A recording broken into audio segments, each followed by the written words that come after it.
اس کی ایک وجہ تو یہ ہوتی ہے کہ لوگ نہیں سمجھتے کہ اس آدمی کے ساتھ کیا کیفیت ہے، اور دوسرا وہ آدمی خود اپنے ہوش و حواس میں نہیں ہوتا. آپ کو لگے گا جس کو ایک اسٹیٹ کہتے ہیں کہ اس وقت یہ کلین ہے، اس وقت یہ انڈر دا انفلوئنس نہیں ہے، لیکن دماغ کے کیمیکلز کا امبیلنس تو وہیں پر ہی ہے نا، وہیں پر ہی ہے نا.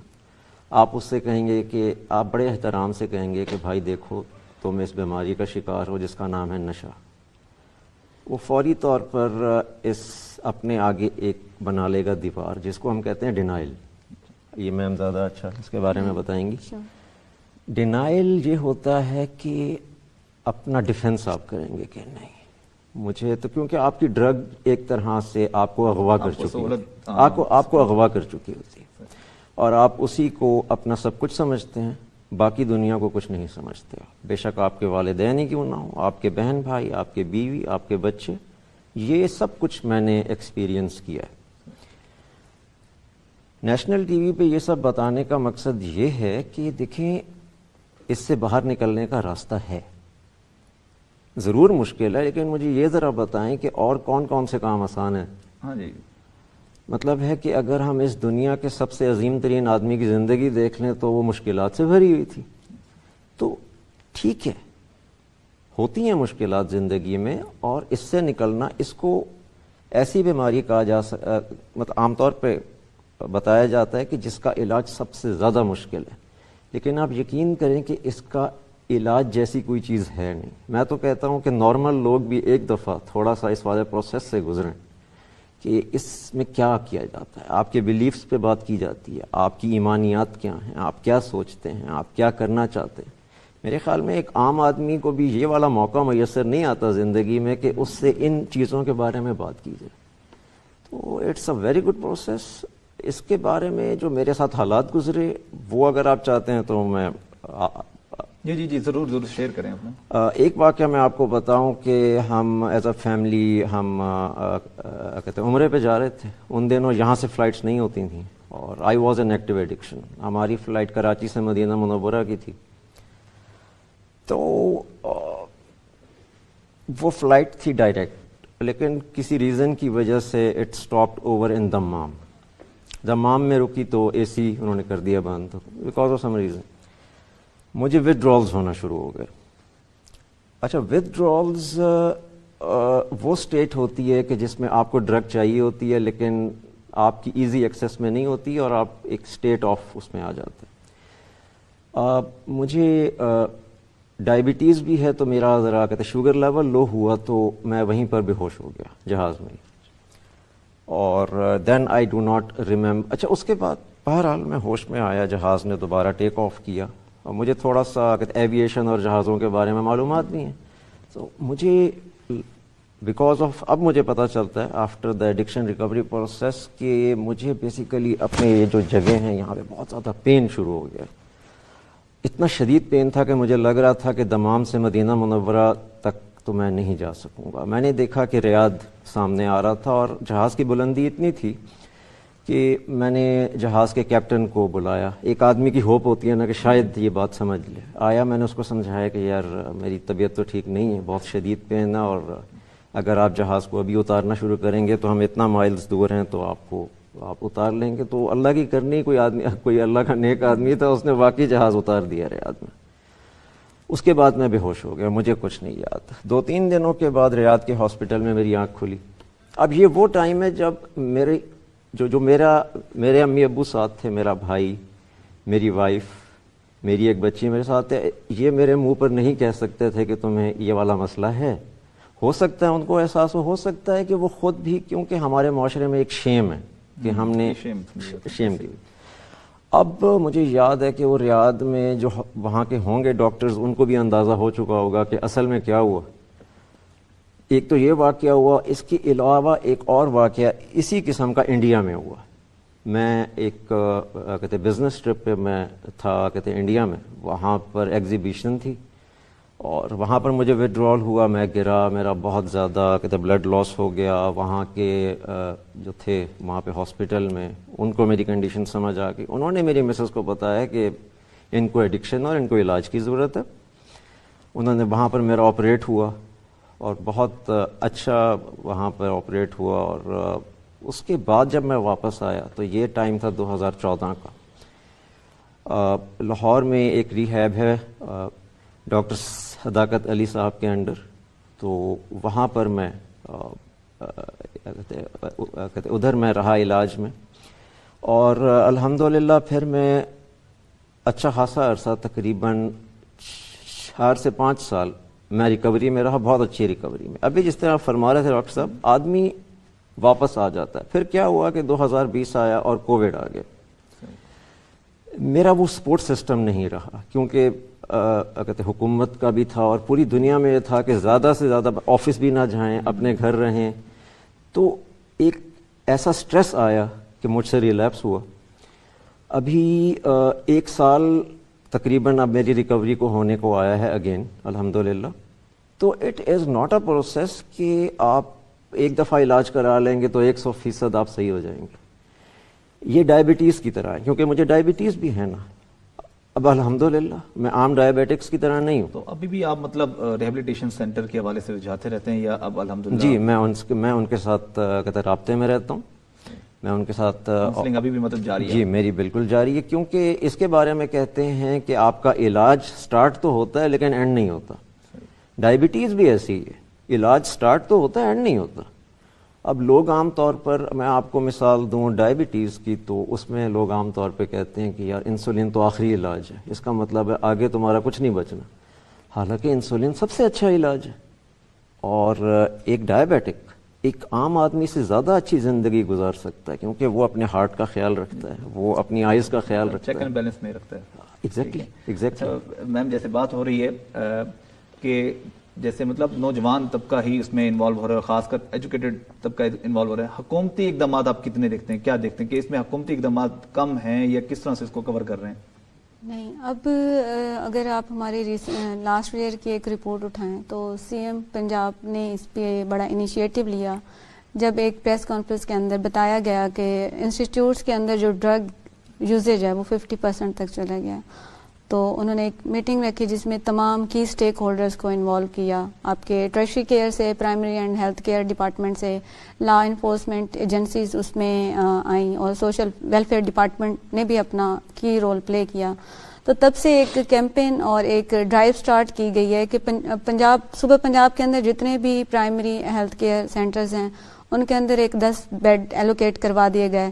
اسی طرح سے سوشل ویلفیئر ڈپارٹمنٹ کے جو ڈرگ ریہیبلیٹیشن سینٹر تھا اس کے ہی سیٹ اپ کے 2 اور ڈرگ ریہیبلیٹیشن سینٹر اسٹیبلش کروائے گئے ہیں. فیصل آباد میں دیکھ رہے ہیں سر مزمل یار صاحب اس کو, اور پنڈی کے اندر دیکھ رہے ہیں سر رانا شاہد صاحب اس کو, جن کا اب ان سب کا مقصد یہ ہے کہ لوگوں کو ڈور سٹیپ کے اوپر سروسز دینا.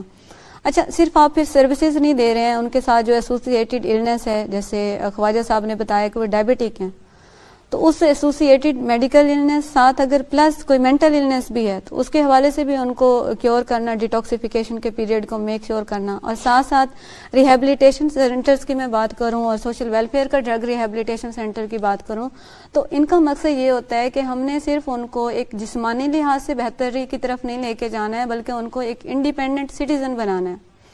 اکانومیکلی وہ انڈیپینڈنٹ ہو اپنا, جہاں پہ ہم ان کو اسکل کی طرف لے کے جاتے ہیں. اور بیسک ہم اپنا ٹائم ڈیوریشن وہاں کا میں تھوڑا سا اگر اس انسٹیٹیوٹ کے بارے میں بتاؤں, کیونکہ نیشنل پلیٹ فارم سے جتنے لوگوں کو اس انسٹیٹیوٹ کا زیادہ پتہ چلے گا, یہ گورنمنٹ آف پنجاب کا ہی انیشیٹو تھا 2013 کے اندر جب اس نے فل اپنی فنکشننگ سٹارٹ کی.